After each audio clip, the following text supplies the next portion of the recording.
I'm Pat Mayo with your WGC-Dell match play DraftKings quick picks. You can find my full cheat sheet up on dkplaybook.com, and for full episodes with a full field breakdown for DraftKings and bets, check out the Mayo Media Network YouTube page and the Pat Mayo Experience audio podcast wherever you download podcasts.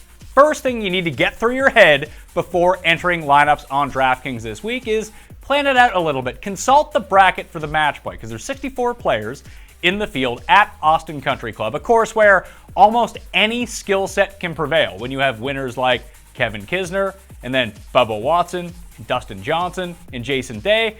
It kind of shows that it runs the game and any skill set can compete on a short par 71. A Pete Dye layout, mind you. So if you're looking for corollary courses, I highly suggest Harbour Town for the RBC Heritage, TPC River Highlands for the Travelers Championship, and Sea Island Resort for the RSM Classic, a spot where Kevin Kisner has won in the past. So those three courses, two of which are Pete Dye courses, the other one a coastal course that is played in November, so a bit similar temperatures in Georgia that time of year as Texas right now as the three places that you want to be looking at if you're trying to compare stats. But you have to look at the bracket, and the thing I suggest doing is fill out the bracket, look at your final four, and make sure that those four players are in your core for DraftKings this week, then work your way back, regardless of what the price might be. Because if you're making lineups that doesn't have at least one player from each of the four quadrants of the bracket, then there's no chance you can have the optimal lineup this week. You need to be able to at least have a chance to get all four players into the final four at the match play in your DraftKings lineup. Also, quick tip, don't take two players from the same pod. That wouldn't make any sense because then you limit yourself at best to a 5 of 6. And here's the skinny on the match play. Only 33% of the top seeds actually win their groups. So you're going to make a lot of mistakes along the way. If you can get four players to advance out of their pods into the knockout round of 16, you're going to be in fine shape this week on DraftKings. So if you're going to go to the very top, I think you got to split it between three guys over $10,000. Rory, Bryson, and DJ. I like John Rahm a lot, but so does the world, so let's just fade him for a moment. Dustin Johnson probably has the easiest path to the Elite Eight if he can escape his group. So, he's the most expensive player, and you can definitely make him work this week on DraftKings, even with another high-priced player. Bryson, because he's Bryson, a good match play player in his own right, won the US Am a few years back, and that's all match play format once they get down to the knockout stage. And Bryson's just fire right now, and has a pretty, I wouldn't say easy group, but it's manageable. Rory is the real outlier here because he's been playing poorly.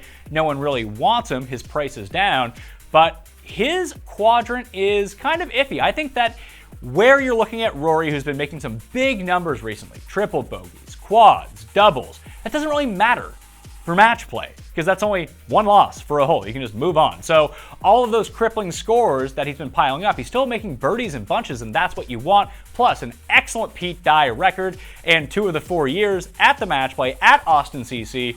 Rory's been pretty good. So I think I like Rory the best of those upper 10K guys. 9K guys, if you want to go contrarian, use Victor Hovland, but that's not even for me. Pure pass. The two plays I love the most in the 8K range. My final, Tyrrell Hatton, 8,600, Jason Day, 8,400, coming together on a collision course. Both are in really tough pods, but if they can escape, which I'm betting on that they do, at least for my DraftKings lineup, then you're in a situation where you can get two guys in the 8th, even if you want to start your team there and leave $3,000 on the table. If there's any event where that can happen, it is this event.